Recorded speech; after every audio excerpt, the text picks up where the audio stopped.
Shaguna and Prarthana, please come up. Yes. And like I said, the thing that intrigued us the most, I'll tell you, the cover of your books, you know, the one they've written on the desert, then they've gone on Himalayas. It is geography. So we are moving on from United States and 21 hours with the bullets and guns to the alphabet world of Alice and Apple and Acorn, to deep in the wild jungles of Rajasthan with Shaguna and Prarthana, right? So they're all yours now, the audience.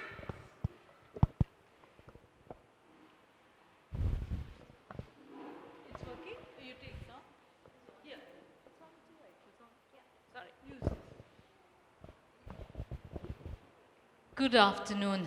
Has it been a long day but enjoyable one? Right, so I do understand that you have to take a lunch break, so we won't keep you away for too long.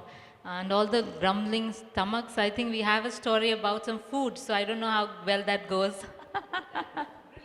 Yeah.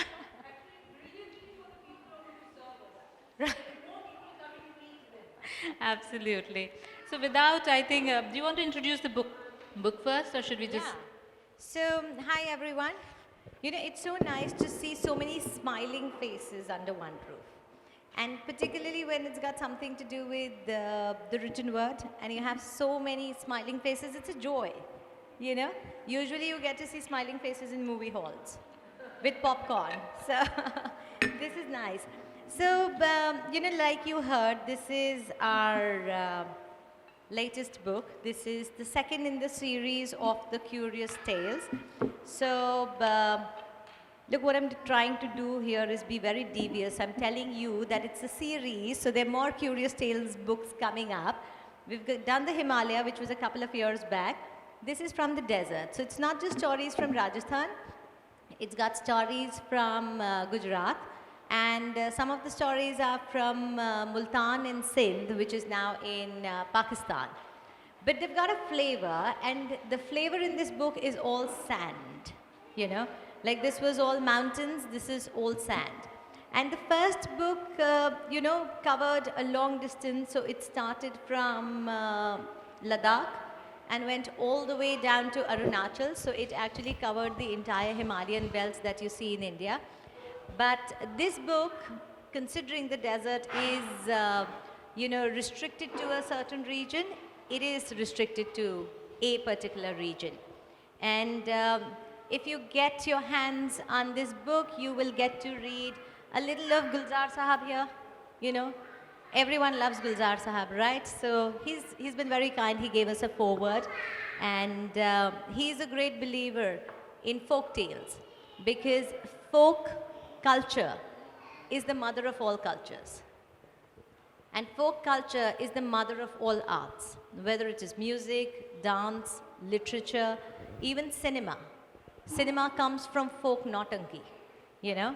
So if you are interested in any kind of fine art, whether it is painting, it's dance, it's music, it's the written word, you have to be interested in the folk part of it.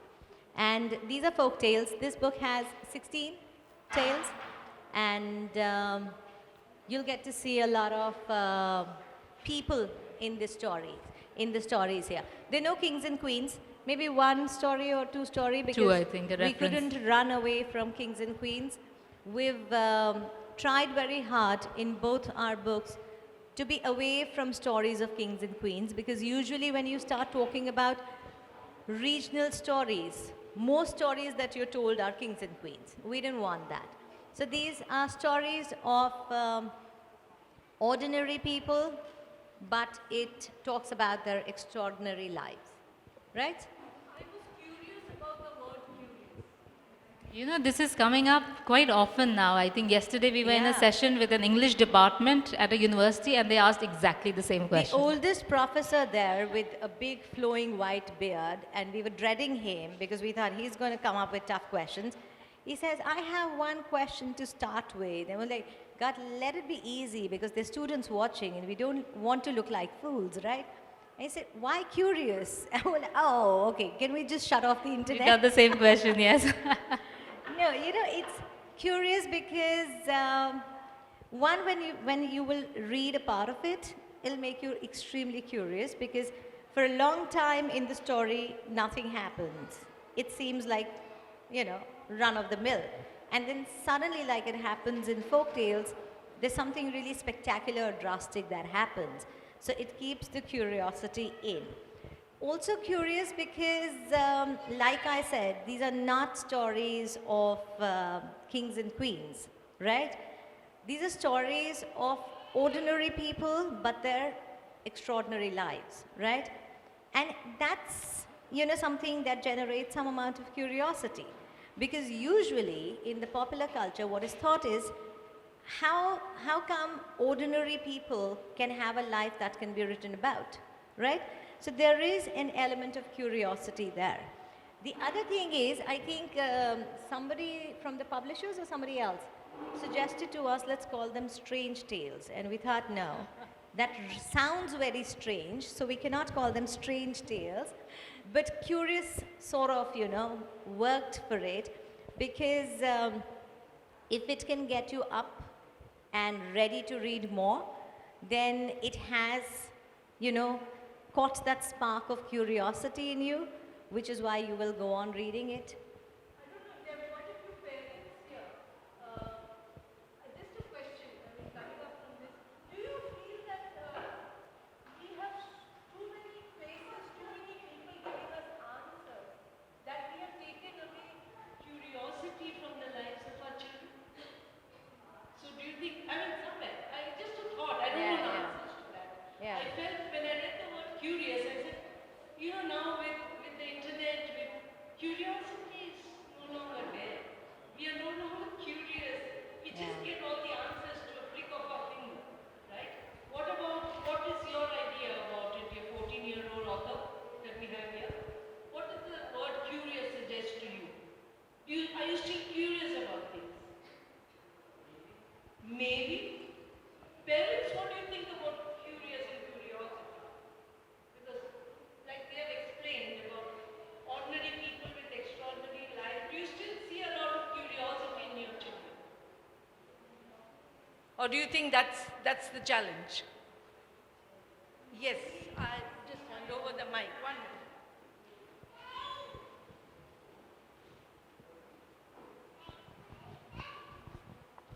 I don't know about other kids, but I see a lot of curiosity in my child. So whenever she's reading a book, before she's reading a book, she'll normally flip the pages and see all the pictures and all. And then she'll imagine, Mama, this will happen or that will happen. And then she starts reading it. So I feel, in her, I see the curiosity. Dad, you have something to add? Yes. Hi.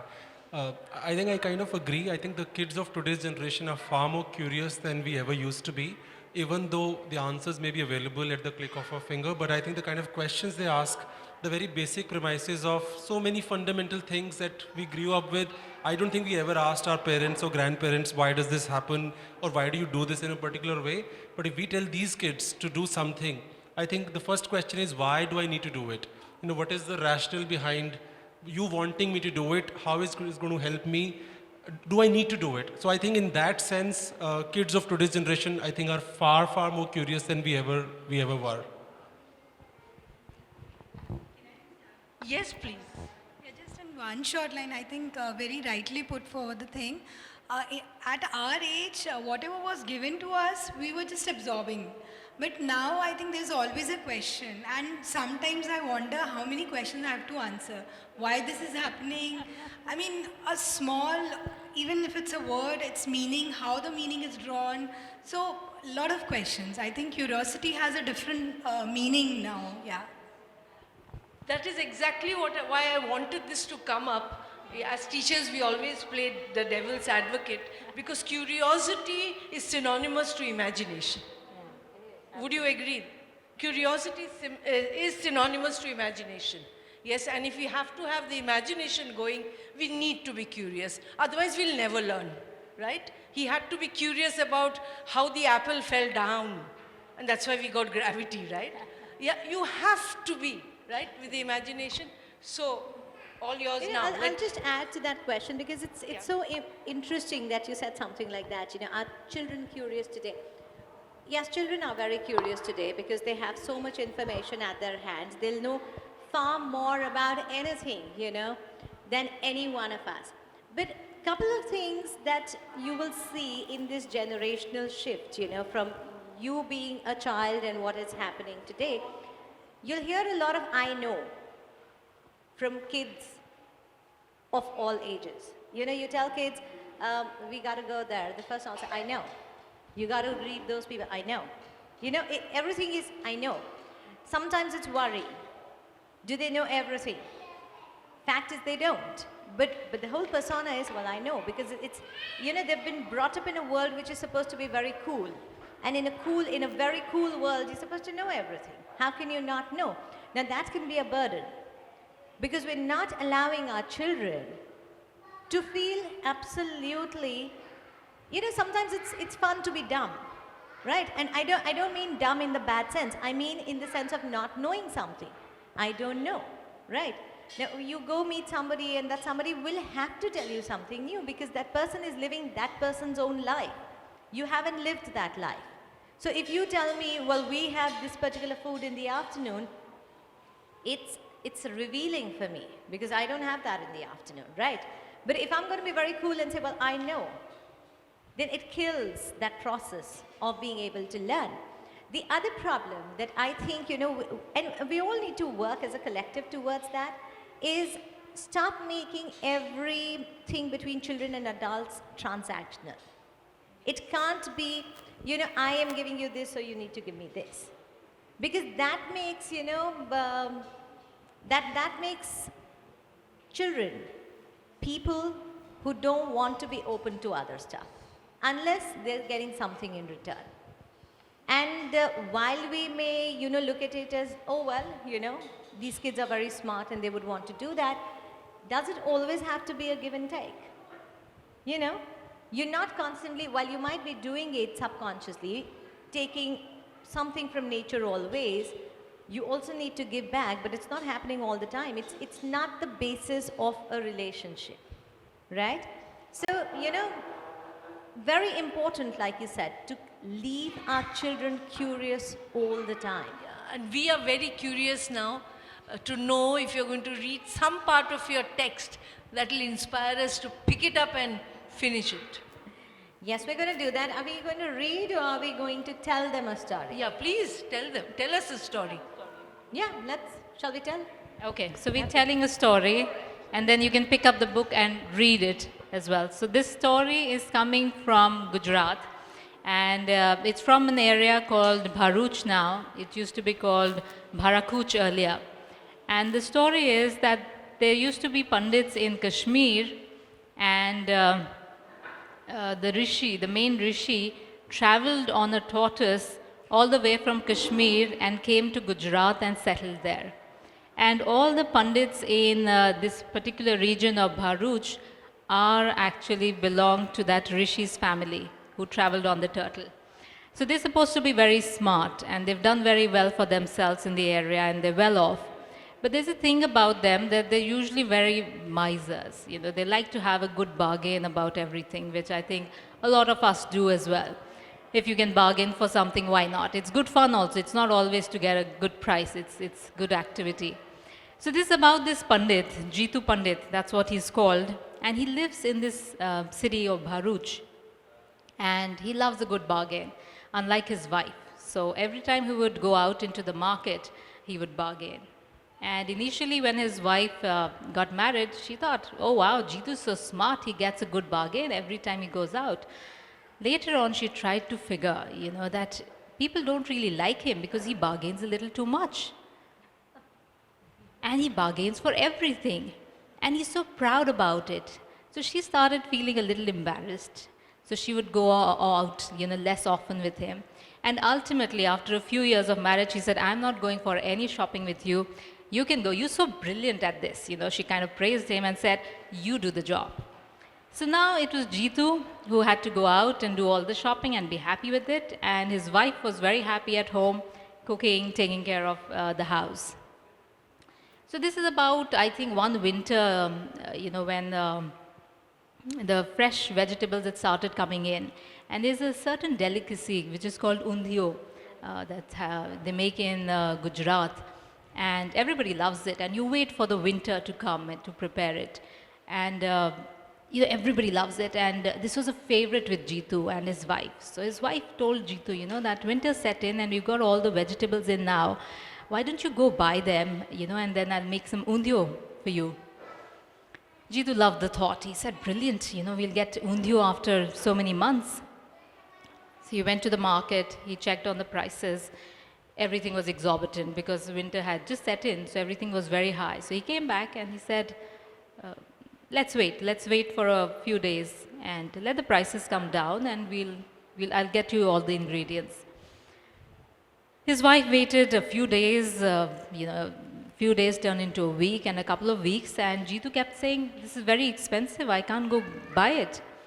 And she was just itching, she could smell that, undio being cooked all around her house, the neighbors here, the neighbors there, the neighbors in front, everybody's cooking undio and she can smell it, but she can't taste it. She was getting desperate, but nothing that she would tell Jitu would get him to go and buy it. So one day, she went to her neighbors and they had a small kitchen garden, and she said, if you have some leftover ingredients for undio, just send them over to our house. So what happens next? And to Jitu's great surprise and utter delight, when you're miserly and you find somebody giving you a gift of something that you wanted, what could be better? So one morning when Jitu had just woken up, there was a knock on the door and he answered that knock. And there was the neighbor's son, and he had a big basket with him, and Jitu looked at him and said, yes, what is it? And he said, well, Panditji, Mama sent you this. It's a gift from us.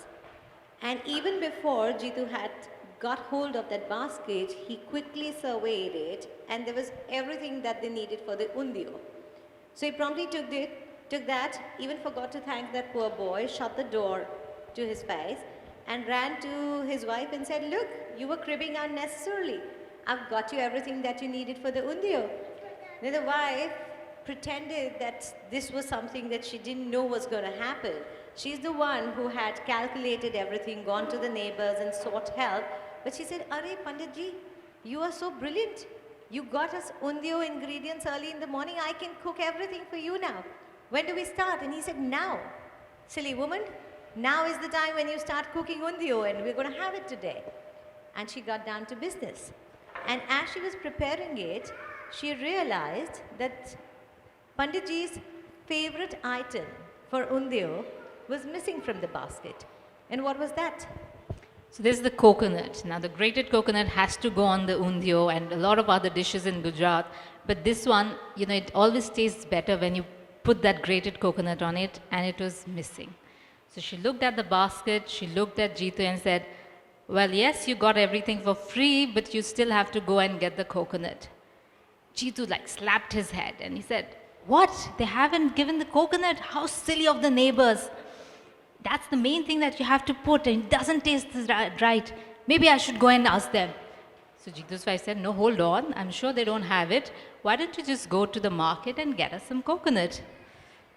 So Jesus said, okay, they've got everything for free. Might as well. So, he tucked his dhoti well, took a bag, put it on his shoulder, held his dhoti from one hand and walked into the market. Right outside their small colony of houses, there were some vendors selling coconut. And he went to the first vendor and he said, how much for a coconut? He looked at Jitu Panditji and he said, everybody knows Jitu Panditji and what he's about. He looked at him and he said, Jitu Panditji, you've come early in the morning.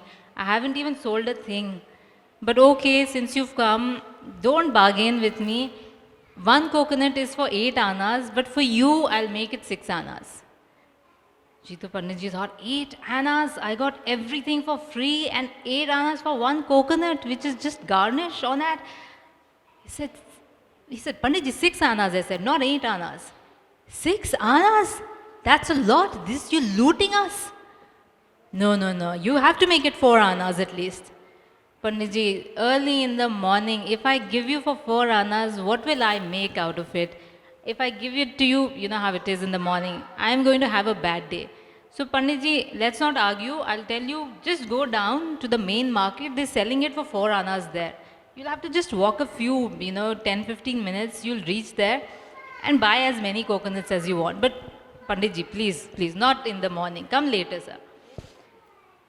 Panditji is left with nothing to say, but he thinks that if he walks a little bit, he can get the coconut for 4 annas. He said, not bad.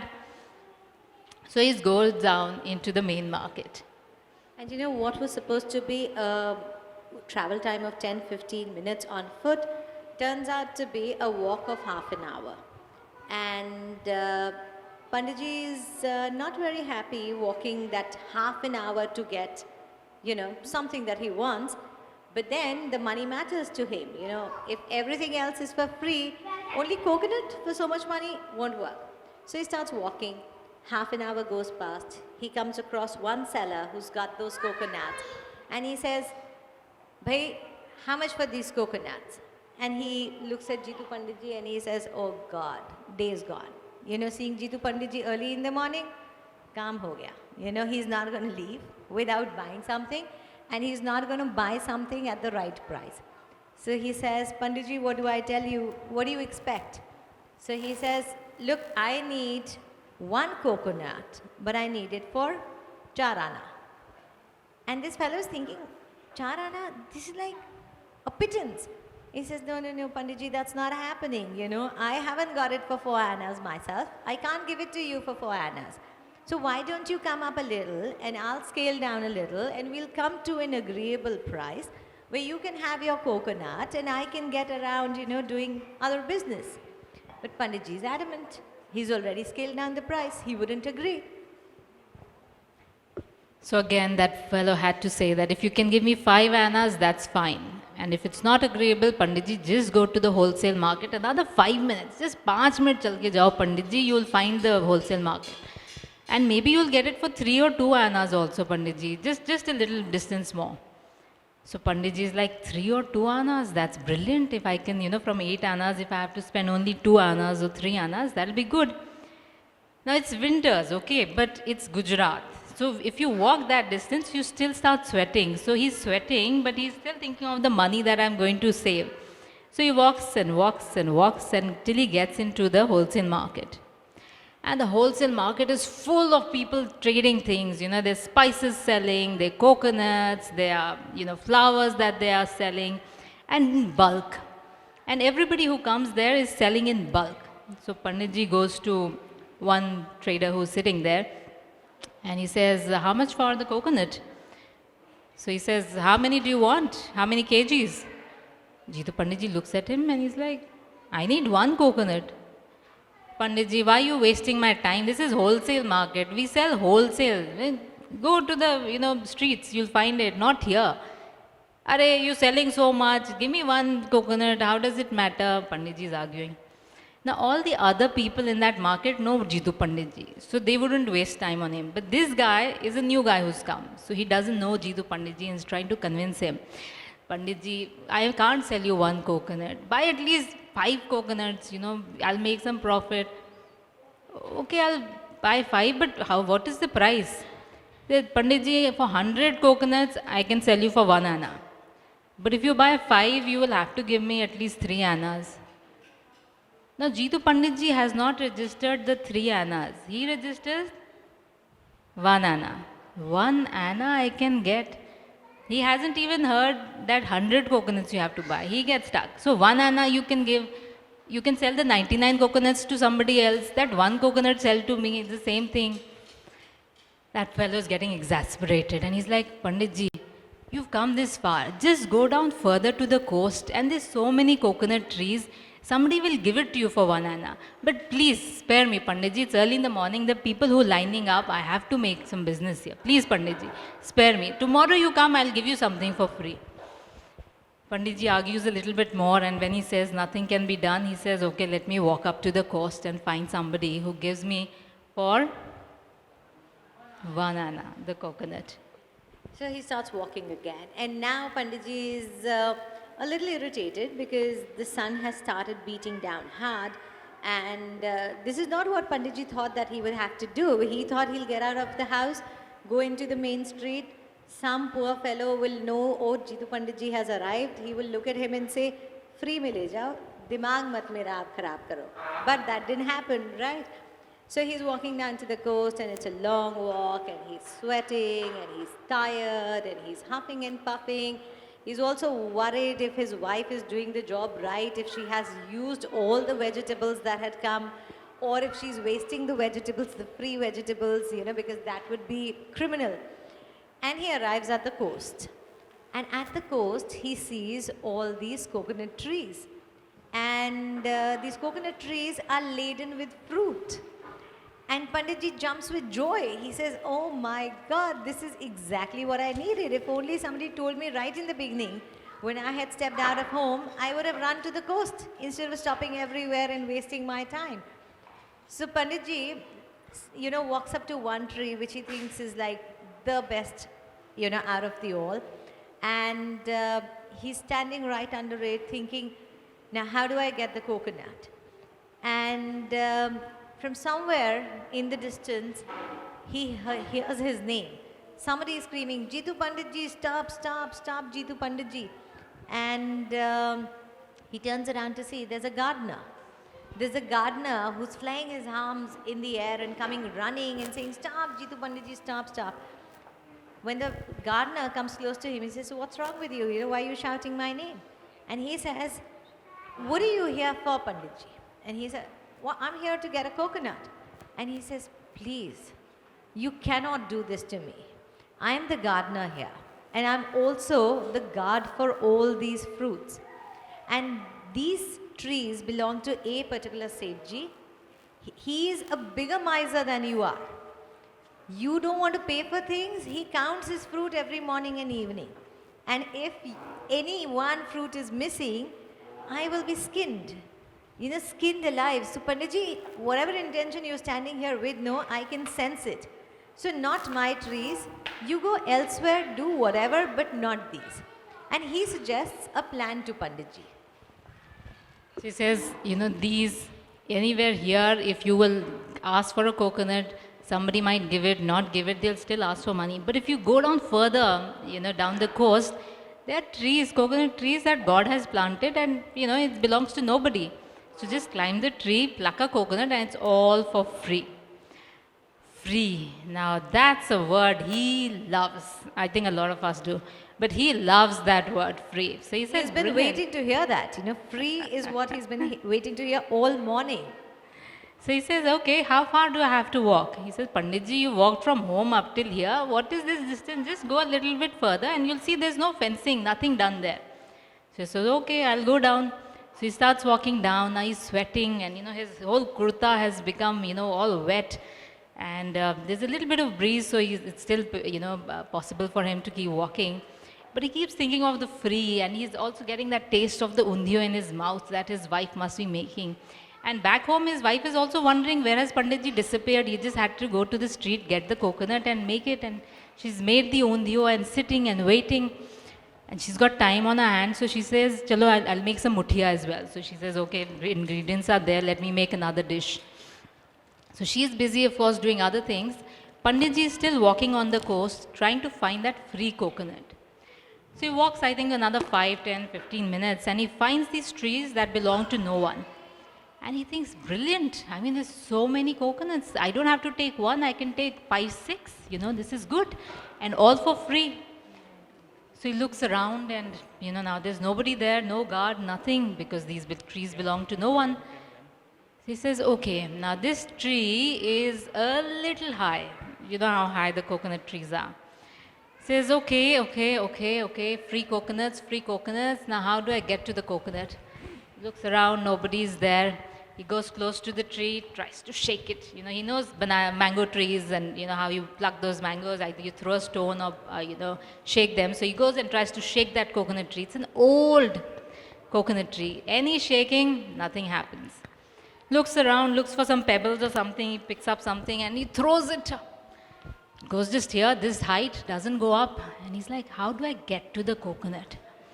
So there's a fellow who's passing by and he looks at Jitu and he says, Panditji, what are you trying to do here? He says, oh, I wanted to, get the coconut. Do you think you can help me? Panditji, just climb the coconut tree and get to the top and break it.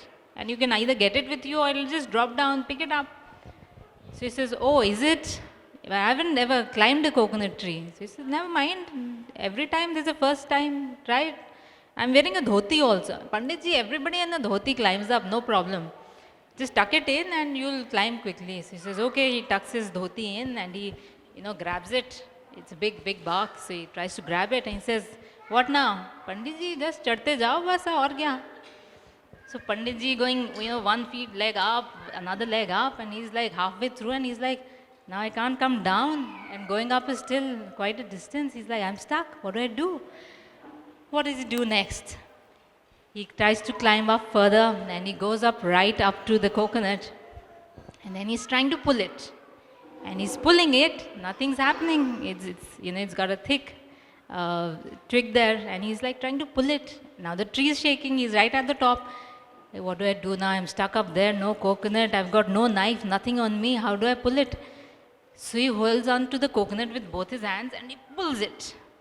Now the coconut doesn't come, it doesn't break from there, but he comes off that coconut tree and he's hanging on to that coconut from that top. He hasn't fallen, he has got his coconut in his hands. What do you think happens next?